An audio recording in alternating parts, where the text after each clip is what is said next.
excited to work with you on Rachmaninov's Étude-Tableau Opus 39, number 1 in C minor. You just heard this beautiful middle part. Let's go ahead and start from the beginning though, since it's a darker etude, isn't it?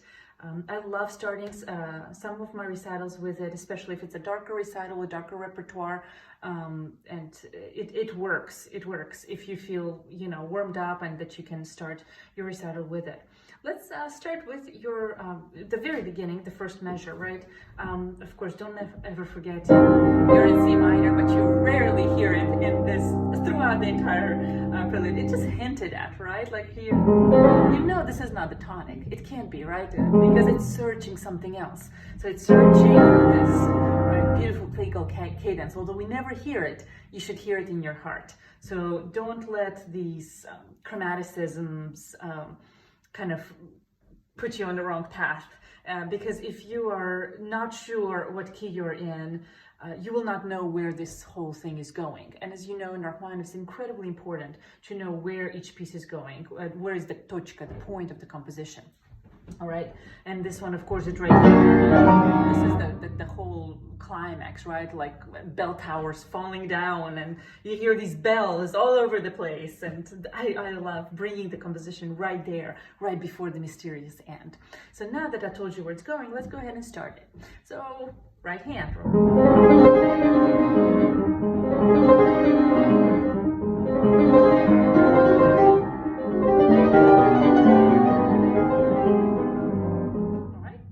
Start with your fingering. All right, I did just a little bit more pulse just right now, but usually you wouldn't do that. You kind of would smooth it out. But in your heart, you can have this little D flat, D, A flat, E flat, and so on.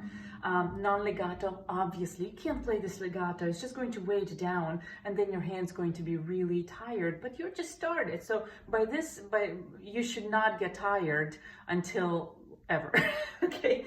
If you're a little bit tired, find places to relax right here, right here. It's such a beautiful place to relax, right here, right here.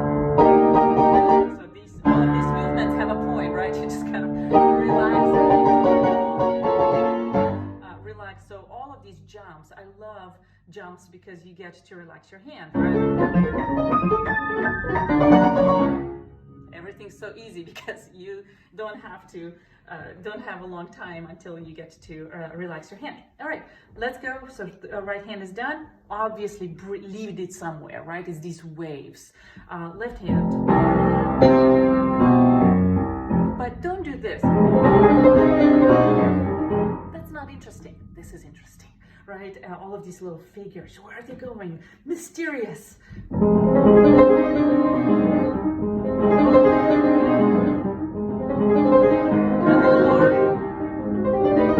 This is just the first climax, and then he restates it and brings it to the second climax.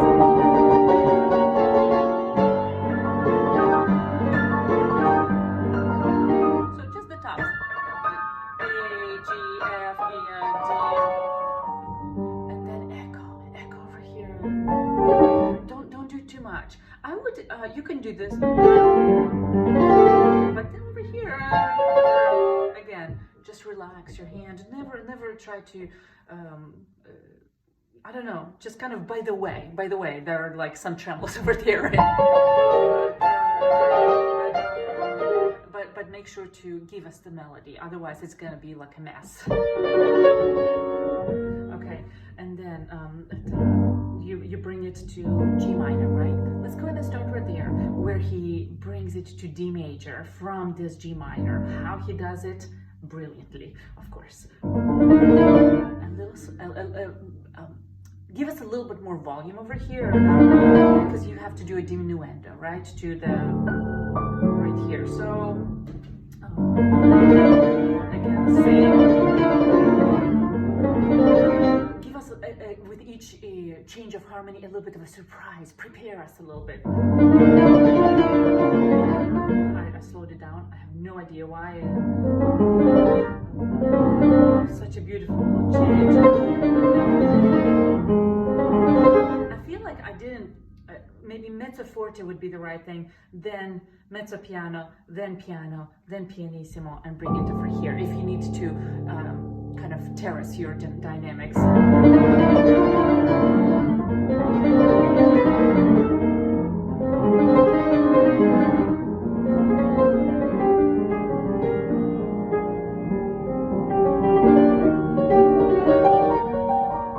Just a bunch of butterflies. Tops here, but don't forget.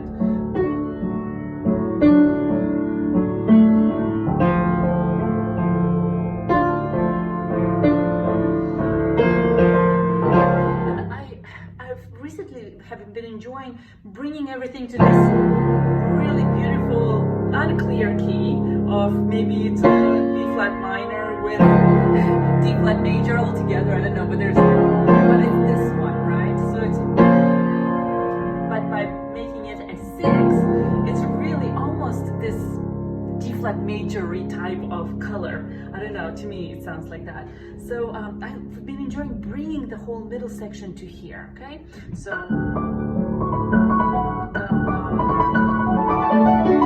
enjoyed in spring such a little bit of a cloud, right?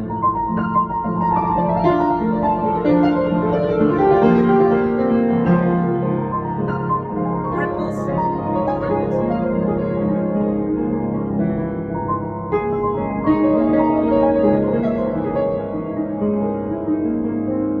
And after this, only darkness and evil, right? Very secco, very dry.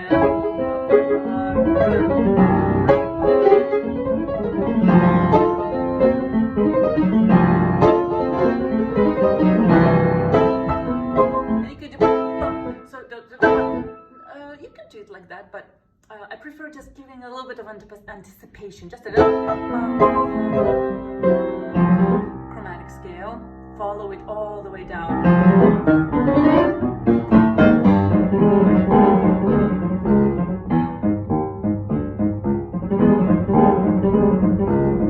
So you can do that, I guess. You can show this, but I like the chromatic scale which goes all the way down.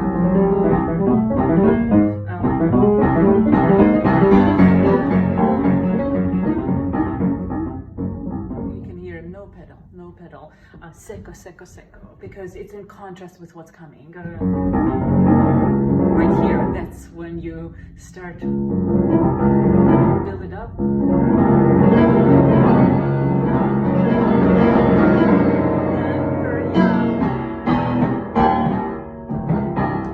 There's so many ways to do this. Oh, this is so much fun. I love this. You can do this, or you can do this. You can do that, whichever way you feel like it's your, I don't know, you identify with. You have to be very sure of what you want to do in order to convince us that this and only this way you should play it, right? And this is the way. So you have to be convinced of it, but so you can, and then of course left hand. You can do that, but the second time, make it evil, make it, because this monster is going to grow, right? It's growing, and then the whole thing falls down right here. So you need to know and build it up to that point. That's all you need to do here. Where am I? Okay.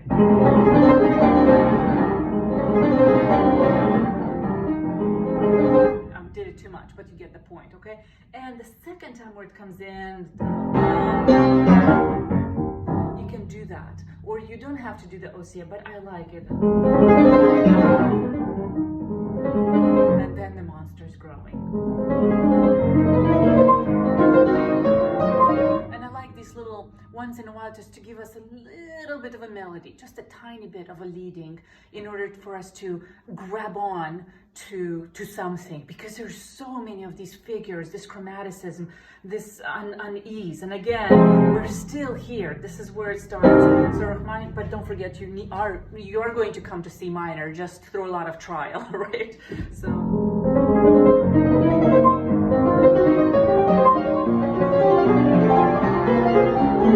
and now we're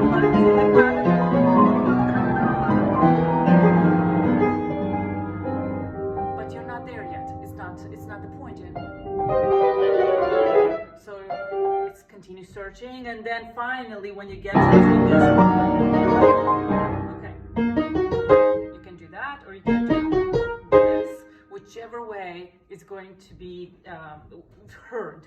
So whichever way. I can see myself doing thumbs, but for some reason a long time ago when I learned this one, I prefer, but I do this, or so I don't soften my fingers. I make them really hard, and this way you can be really loud and sure of it.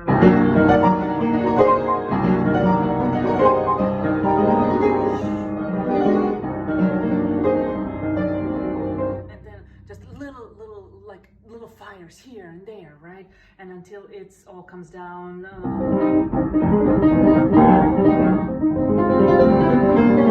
Really show this melody over here, because finally you hear the C minor.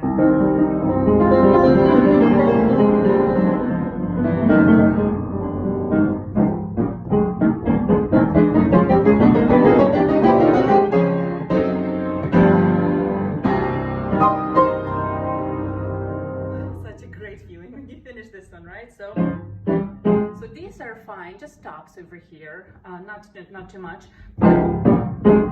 The way you practice these jumps is like you practice all of the jumps, like the Mephisto. Just arrive there quickly and just make sure you're there. So this way you're giving your hand, you're teaching it a little bit of memory, right? You can, many jumps you can just do blindfolded, just because your hands are going to remember where you are, right? But once you mess up once, you're gonna keep messing up because your distance is off now, right? So okay,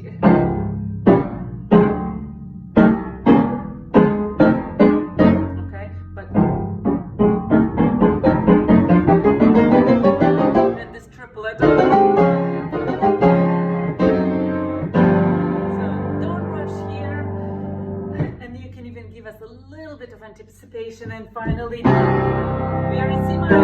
So over here I separate them just a touch, in order to, I don't know, give us a little bit more depth. Instead of this, just gives me a little bit more to hold on to in terms of sound. Wow, such a fun piece to play. Hopefully these things were helpful to you, and you can hear the whole performance, and this was a while back, as you can see on my notes on my website. So I apologize for all of the messiness, but I've enjoyed just kind of giving you a few tips, and hopefully it's going to be helpful.